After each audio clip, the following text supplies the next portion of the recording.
오늘부터 대림절이 시작됩니다. 대림절은 주일부터 이제 시작되고 첫 주일이 오늘 대림절 첫 번째 주일이 오늘인 거예요. 제가 늘 강조하는 것이지만 우리의 삶의 시작은 언제나 주일부터 됩니다. 왜냐하면 이 주일 예수 그리스도께서 부활하셨기 때문에 단순히 교회 와서 쉼을 얻는다 이런 게 아니에요. 사람은 자신이 걸어가는 길이 어떤 길을 향해 걷는지 그 의미를 찾고 그리고 그걸 위해서 생각하고 그 길을 향해 가려고 할 때 그게 진짜 쉼이 되는 겁니다. 주일 딱 교회 오면 부활하신 주님이 나를 살리신 것을 믿고 그래 이 한 주간 나는 주님의 부활에 동참하겠노라, 내가 세상을 살리며 살아보겠노라. 그러면 가정과 삶에서 많은 일들이 있어도 그 길을 향해 걸어가거든요. 최근에 한 친구가 기도를 부탁했습니다. 어떤 기도를 부탁했냐면 마음이 흔들리지 않도록 기도해 주십시오. 기도를 부탁했어요. 제가 따로 불러서 이야기하면서 그런 이야기했습니다. 사람이 마음이 흔들리지 않으려고 하면 중심이 있어야 이 말을 쓴다. 내가 무엇을 위해 사는지가 있어야만 흔들린다라고 하는 말을 쓰는 것이다. 아무것도 없는데 흔들린다라고 말을 쓰지 않고 그냥 사는 것이다. 그래서 네가 무엇을 위해 살아가는지를 정해라. 그리고 나면 많은 사람들이 흔들 것이다. 환경도 흔들고 상황도 막 흔들고 그럴 것이다. 그때 이 중심이 내가 살아가는 이 삶이 흔들리지 않게 해주십시오 라고 기도하는 것이라고 그렇게 이야기한 적이 있습니다. 그래서 이 친구는 자기가 무엇을 위해 살아야 할지를 중심을 잡았습니다. 그리고 나면 많은 유혹들이 있을 겁니다. 그러나 그 중심을 지켜낼 겁니다. 저도 주일을 딱 되면 우리가 하나님의 은혜를 받고 일주일을 딱 살아갑니다. 에너지를 써야 되는 것이 우리의 삶이잖아요. 근데 그곳에 갈 때 나는 주님의 부활에 동참하겠노라, 주님이 우리의 생명을 살린 것처럼 나도 그래 살아보겠노라. 이게 삶이 딱 갖춰지면 그러면 밖에 나가 살아보면 그렇게 쓰게 돼 있습니다. 그렇게 쓸 때 하나님의 역사를 보게 돼 있습니다. 그래서 오늘 대림절 첫 번째 주일 주님의 부활하심의 그 경험을 통해서 다시 기다리는 주님, 다시 오실 것을 사모하는 그 마음으로 이 한 주간도 승리하기를 소망합니다. 이번 대림절 전체 주제 4주가 대림절이 되고 5주째가 성탄절이 되는데 대림절 전체 주제는 기다림입니다. 기다리는 것은 기독교의 주제 중에 가장 중요한 주제로 꼽으라면 이 주제도 포함됩니다. 그만큼 기다림은 기독교인들이 가져야 될 자세 중에 하나입니다. 이 기다림이 뭘까? 어떤 것을 기다릴까? 조금 전에 이야기했던 것처럼 우리가 뭔가가 중심이 있을 때에 그 삶이 드러나는 것처럼 우리가 뭘 기다리고 있는지, 여러분들이 기다리고 있는 게 어떤 것인지, 교회는 뭘 기다려야 하는지 그 내용을 가지고 있을 때에 비로소 우리가 그것이 오는지 안 오는지를 알게 되잖아요. 그래서 기다림이 뭔가? 그럼 기다린 사람은 어떤 자세를 가져야 하는가? 기다린 사람이 언제 그것이 이루어지고 어떻게 이루어지는가? 그런 모든 기다림에 대한 이야기를 4주에 걸쳐서 하려고 합니다. 오늘은 기다림을 기다리는데 뭘 기다리고 있느냐? 성경의 사람들은 어떤 것을 구체적으로 기다리고 있는지를 보려고 합니다. 그걸 잘 보여주는 사람이 오늘 본문의 시몬이라고 하는 사람입니다. 그리고 그 다음 절에 나오는 안나라고 하는 사람도 있는데 이 사람도 기다린 게 정확합니다. 그 기다림은 본문에 보니까 이스라엘의 위로를 기다린다 이렇게 나와요. 시몬이 누구인가 라고 했을 때 시몬은 어느 지파 출신인지도 안 나옵니다. 그리고 그가 어떻게 살았는지도 안 나옵니다. 그의 부모가 누군지도 모릅니다. 나이가 얼마 됐는지도 모릅니다. 다만 성경에서 보여주는 것은 이 시몬에 대한 평가는 이 사람은 예루살렘 사람이다, 예루살렘에 살고 있는 한 사람이다 이 말이에요. 그리고 또한 이 사람은 의롭고 경건한 사람이다. 왜 이 사람이 의롭고 경건한지는 없어요. 그냥 의롭고 경건한 사람이다. 성령이 그 위에 있는 사람이다. 그리고 이 사람은 기다리는 사람이다. 이게 핵심이, 오늘 말씀은 기다리는 사람입니다. 그래서 뭘 기다리냐 보니까 이스라엘의 위로를 기다렸다, 이렇게 말씀하잖아요. 그리고 또한 이 사람에 대한 평가는 나이가 많은 사람이었다라고 사람들은 말합니다. 그 이유에 대해서는 오늘 말씀 가운데 내가 죽기 전에, 그리고 그리스도를 보기 전에 죽지 않는다라고 하는 말씀이 있습니다. 이런 것을 봤을 때 이제 죽을 때 가까운 사람이 아니었을까라고 추측을 합니다. 그러나 우리가 알다시피 죽음은 나이 불문하고 언제든지 찾아올 수 있기 때문에 이것만으로 나이 많은 사람이라고 말하기는 어렵습니다. 그런데 아기 예수 그리스도를 만나고 난 이후에 이제 내가 평안이 놓여지는구나 하는 것들을 이야기합니다. 이때 평안이 놓여진다는 말이 죽음에 이르렀다, 내가 이제 마음을 놓고 잠드는 평안, 죽음으로 가겠구나, 이 소리를 해요. 이런 말들을 보면 이 사람은 나이가 많은 사람이었구나라고 추측을 합니다. 근데 오늘 본문을 통해서 성경은 이 사람이 어느 지파인지, 어떤 사람인지, 얼마의 나이가 됐는지를 지에 관심을 가지지를 않습니다. 그는 기다린 자였다에 관심을 두는 거예요. 왜 그는 이렇게 관심을 두느냐면, 성경은 이렇게 표현하느냐면, 일반적으로 성경을 읽다 보면 지파 이야기가 나오고 부모 이야기가 나올 때는 그의 배경이 그의 삶과 연결될 때 간혹 그렇게 나옵니다. 대부분.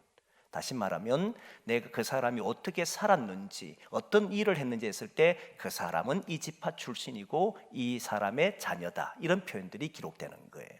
그러나 오늘 본문에 나오는 시몬은 어떤 삶을 살았는지, 어떤 사역을 했는지가 없습니다.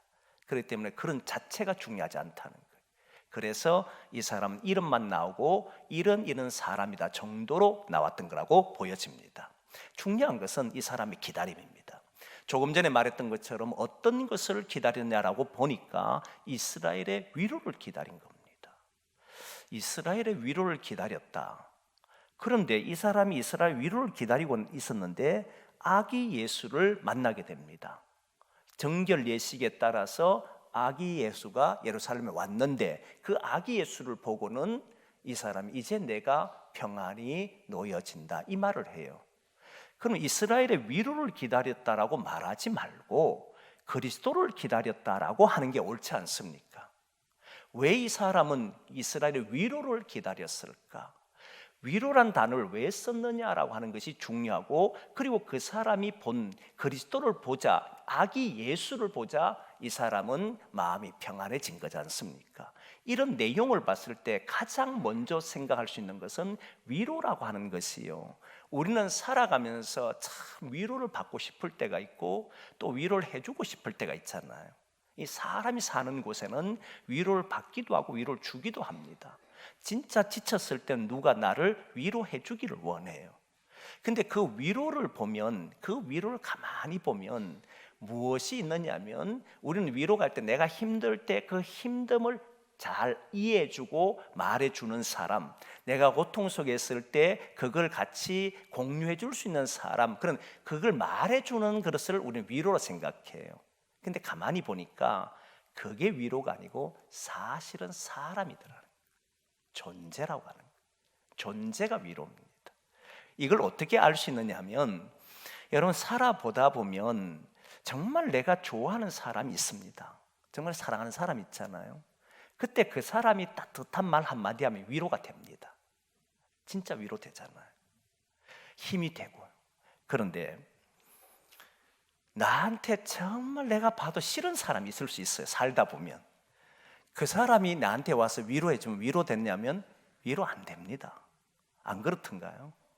똑같은 말이에요. 똑같은 행동이에요. 그런데 존재가 누구냐에 따라서 다르다는 게 확실해요. 그런 걸 보면 이 존재 자체가 위로를 하는 거구나, 이런 생각을 가지게 되는 거예요.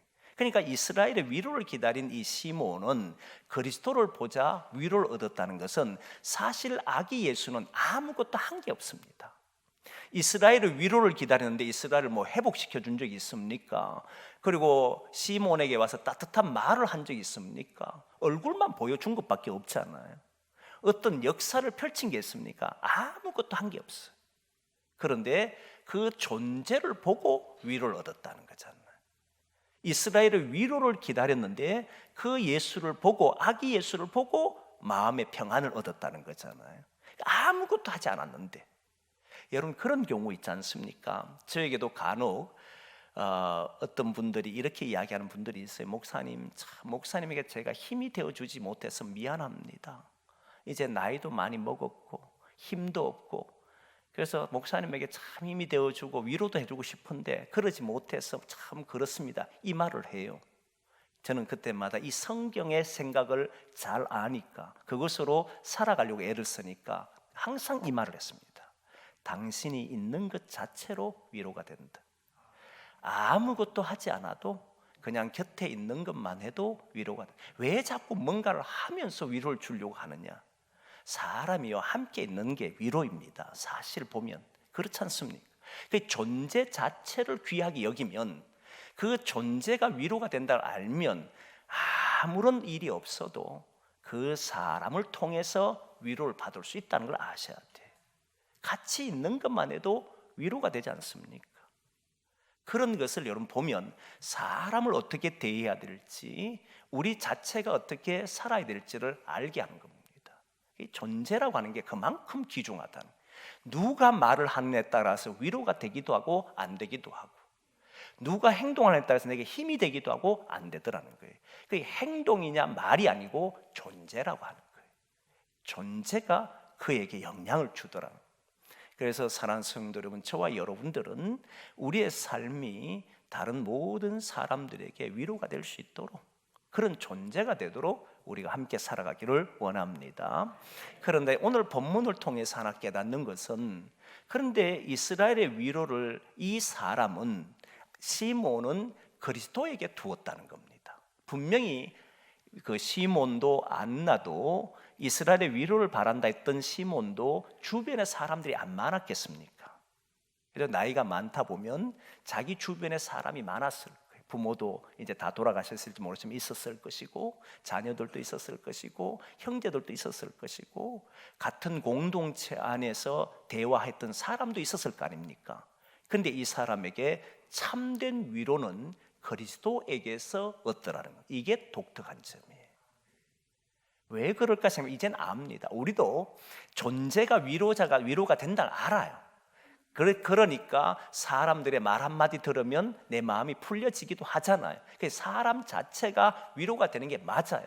그런데 동시에 우리에게 아픔도 주더라는 거예요. 그게 인간이잖아요. 진정한 위로나 영원한 위로는 인간에게서는 일어나질 않습니다. 그래서 이 시몬이 왜 그리스도에게 위로를 주느냐면, 이스라엘의 위로를 그리스도로 받다는 것인데, 그 이유가 뭐냐면 지금 이스라엘은 로마의 속국으로 살아갔습니다. 이걸 벗어나게 할 수 있는 사람은 누구도 해주질 못한, 시몬은 가슴이 아팠습니다. 시몬은 이스라엘 전체가 고통받고 있는 현실을 보면서 이걸 누가 해줄 수 있냐 봤을 때 아무도 없었습니다. 이스라엘의 위로가 될 수 있는 사람은 없다고 생각하는, 존재가 위로가 되는데 그 존재가 없는 거예요. 그래서 이 시몬은 모든 위로를 어디에 두느냐면 그리스도에게, 하나님의 약속이신 그리스도에게 두었다는 거예요. 그리스도만이 진정한 위로구나, 이렇게 생각합니다. 그럼 여러분, 여기에서 몇 가지를 하나 하나는 보면, 우리가 사람과 함께 살아가면서, 특별히 구약에 보면 출애굽기 할 때에 430년 동안 애굽에서 살았지 않습니까? 그들이 모세가 태어났을 때 숨겨줍니다. 숨겨준 이유에 대해서는 내 자식이니까, 내 새끼니까 이렇게 생각하면 성경의 정신을 모르는 겁니다. 이스라엘 백성들은 400년 만에 애굽에서 이방에 객이 되었던 고생에서 벗어난다라고 믿고 있었어요. 하나님의 약속이니까. 그러면 그들은 뭘 기다리느냐면 누가 이 일을 할 것인가, 존재를 기다렸습니다. 하나님의 역사를 기다린데 누구를 통해서 할 것인가, 그 존재를 기다린 거예요. 그래서 여러분 350년 경쯤 됐을 때 80세에 애굽에서 건져내니까 430년 만에 나오잖아요.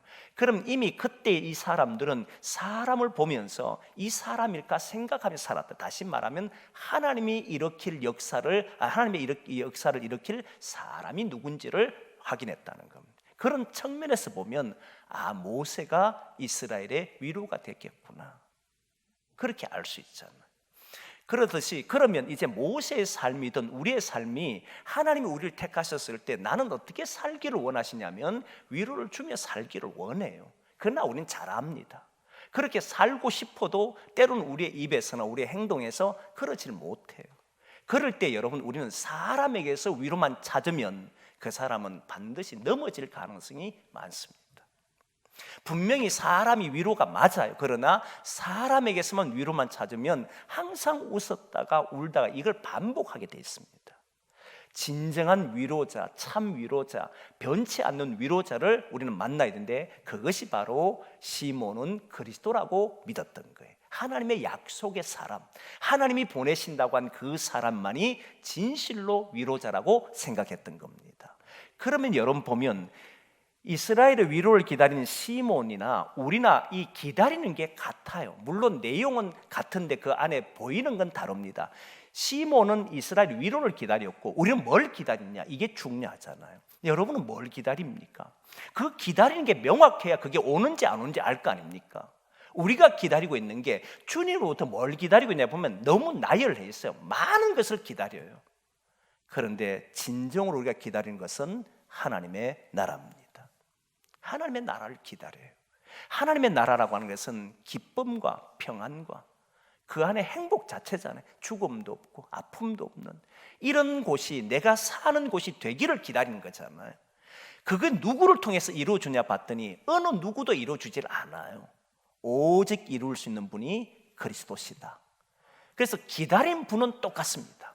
하나님이 약속했던 이스라엘의 위로를 주기로 약속했던 분도 그리스도시고, 오늘 우리에게 오셔서 모든 일을 해결해 주신 분도 그리스도고, 그리스도는 똑같습니다. 그리고 위로란 내용이 다를 뿐이지 그들이 기다리고 있는 내용도 보면 똑같습니다. 언어만 다르게 사용했을 뿐이지 똑같아. 안나도 기다리는데 뭘 기다리냐면 이스라엘의 구속할 날을 기다리고 있었어요. 이 내용이 같았던 거예요. 결국은 이들의 믿음의 사람들은 기다린 것이 자기의 한계를 벗어나서 참으로 위로는 오직 하나님으로부터 온다는 사실을 믿었다는 겁니다. 그래서 그걸 기다렸다는 거예요. 사랑하는 성도 여러분, 우리도 기다리는 게 분명해져야 됩니다. 여러분이 무엇을 기다린지가 명확해져야 됩니다. 우리 교회가 무엇을 기다린지를 확인해야 합니다. 저와 여러분들이 있는 곳, 우리 교회든 가정이든 삶이든 하나님의 나라가 이루어지기를 기다리셔야 합니다. 그러면 그리스도를 찾게 돼 있습니다. 그리스도를 만나는 순간에 그때서야 그 시몬처럼 나는 평안이 놓여지는구나, 이 소리를 할 거예요. 평안이 놓여지는 것은 조금 전에 말씀드렸던 것처럼 죽음입니다. 이 시몬에게는 죽음이지만 오늘 우리에게는 뭐냐면 진정한 평화, 이 세상에 굴레있던 이것이 사라지고 하나님이 주신 진정한 평화가 나에게 임한다, 이 말이 되는 거거든요.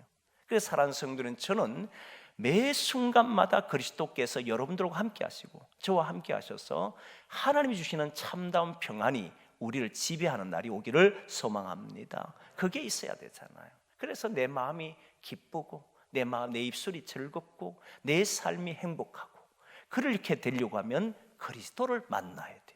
그럼 여러분 기도하는 내용도 우리가 사모하는 것도 주여 오늘도 기다립니다. 내가 기다린 것은 하나님의 나라요. 그 하나님의 나라는 주님의 약속하신 그리스도께서 우리에게 임할 때 이루어집니다. 오늘도 내가 그것을 볼 수 있게 해주십시오 라고 기도해야 되는 거예요. 그래서 저와 여러분들이 대림절 시작하면서 우리가 기다린 것을 좀 더 분명히 하자. 나는 무엇을 기다리고 사는지를 명확히 하자. 내가 기다린 것은 하나님의 나라다. 그래서 그 하나님 나라를 위해서 나는 어떻게 살 것인가, 이 고민을 하고 함께 걸어가기를 소망합니다. 기다린 게 분명해야 돼요. 마지막 하나 정리하려고 합니다. 오늘 본문을 보면 이상한 점이 하나가 있습니다. 뭐가 이상하냐면, 말씀을 읽어보면 분명히 시몬이 이 예수를 만나고 난 뒤에 주제요, 이제 내가 평안히 놓입니다. 그리고 이스라엘의 구원을 봅니다. 이런 내용이 쭉 나와요. 그러면 이 사람은 아기 예수가 아무것도 하지 않았는데 이 아기 예수를 통해서 어떤 일이 일어나는지를 미리 봤다는 거잖아요. 그냥 그 존재 자체로 하나님의 역사가 보이는 거 봤잖아요. 그러니까 우리가 믿는 예수를 통해서 우리가 예수를 만나면 우리 삶이 어떻게 펼쳐지는지 우리가 보게 돼 있어요. 그런데 오늘 본문 34절과 35절의 말씀 보면 참으로 이해하기 어렵습니다. 한번 제가 읽어드리겠습니다. 34절 35절입니다. 시몬이 그들에게 축복하고 그의 어머니 마리아에게 말하여 이르되, 보라, 이는 이스라엘 중 많은 사람을 패하거나 흥하게 하며 비방을 받는 표적이 되기 위하여 세움을 받았고 또 칼이 내 마음을 찌르듯 하리니 이는 여러 사람의 마음의 생각을 드러내려 함이니라 하더라. 여러분, 이 말씀을 보십시오. 분명히 지금 시몬은 이스라엘의 위로를 기다렸습니다. 그래서 예수님이 이스라엘의 위로라고 생각한 거예요. 그리스도를 보자 말자 나는 평안히 놓였다고 생각합니다. 그런데 이런 말을 합니다. 이 사람은 많은 이스라엘 사람들 중에 어떤 사람은 패하게 되고 어떤 사람은 흥하게 한다. 분명히 이스라엘 위로자로 메시아가 없고 그리스도잖아요. 근데 이분이 어떤 사람에게는 이방인이고 안 믿는 사람이고 이런 사람이 괜찮아요. 아예 모르는 사람이면 당연히 모르니까 패하고 이렇게 된다 생각하지만 보면은 안 믿는 사람은 패하고 믿는 사람은 흥하고 이랬으면 해결되는데 오늘 본문에 보니까 이스라엘 중 많은 사람은 패하기도 하고 흥하기도 하더라. 이스라엘 사람, 분명히 시몬은 이스라엘의 위로를 기다렸는데 이 예수님으로 인하여 그리스도로 인해서 어떤 사람은 패한다는 거예요. 어떤 사람은 흥한다는 거예요. 이상하지 않습니까? 이게 왜 이러냐라고 했을 때 바로 그 다음 절에 그의 어머니가 가슴에 칼을 찌르는 듯한 느낌을 받을 것인데 그 이유가 뭐냐면 사람들을 드러내기 때문이다. 마음을 드러낸다는 표현이 있습니다. 이 표현을 잘 보셔야 돼요. 사람이요, 드러나면 부끄러운 게 많습니다. 드러나게 되면 여러분, 우리는 감추고 살잖아요. 다 감추고 사는데 사실 적나라하게 드러나면 사람 앞에 설 수 없는 면도 많을 거예요. 그렇잖아요. 근데 빛 대신 주님이 이 땅에 오시면 어둠 속에 사는 사람은 드러납니다. 자기가 어떤 사람인지, 얼마나 죄인인지, 어떻게 생각하는지 알게 돼요.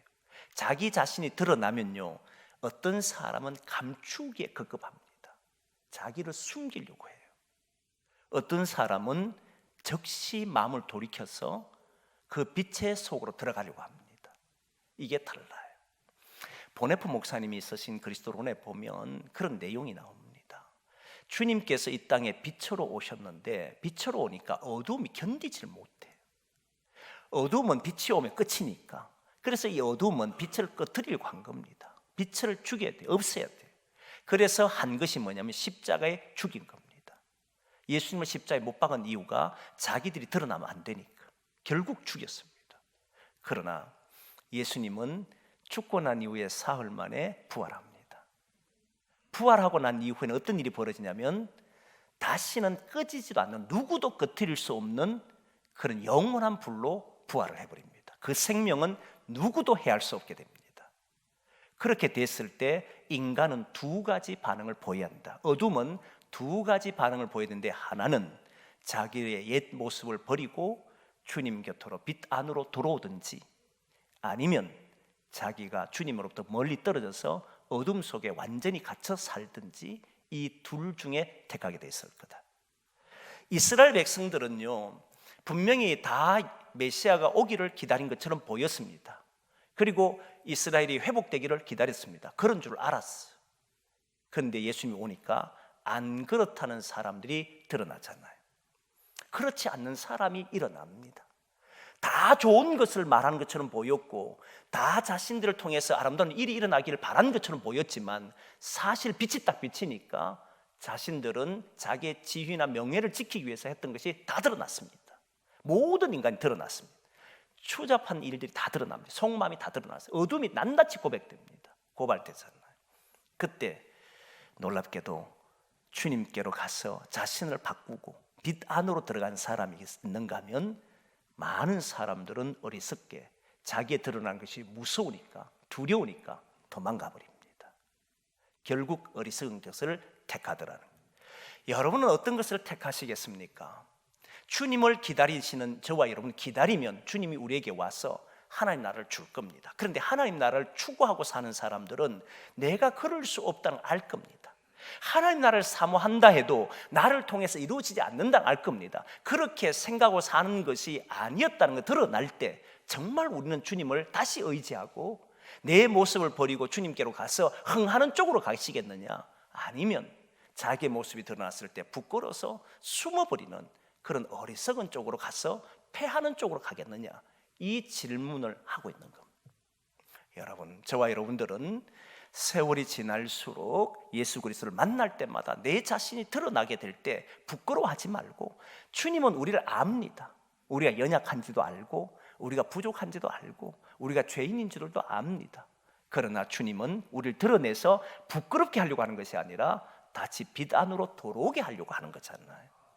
그래서 그러한 삶을 저와 여러분들이 살기를 원합니다. 그래서 세월이 지나면 지날수록 우리의 삶이 형해지도록 예수 그리스도를 믿고 얼굴에 기쁨이 있고 마음에 평안이 있고, 그래 안나 시몬처럼 이제 내가 평안에 놓이는구나, 이 평안이 우리를 지배하는 그런 삶이 되도록 그렇게 되기를 소망합니다. 기도하겠습니다.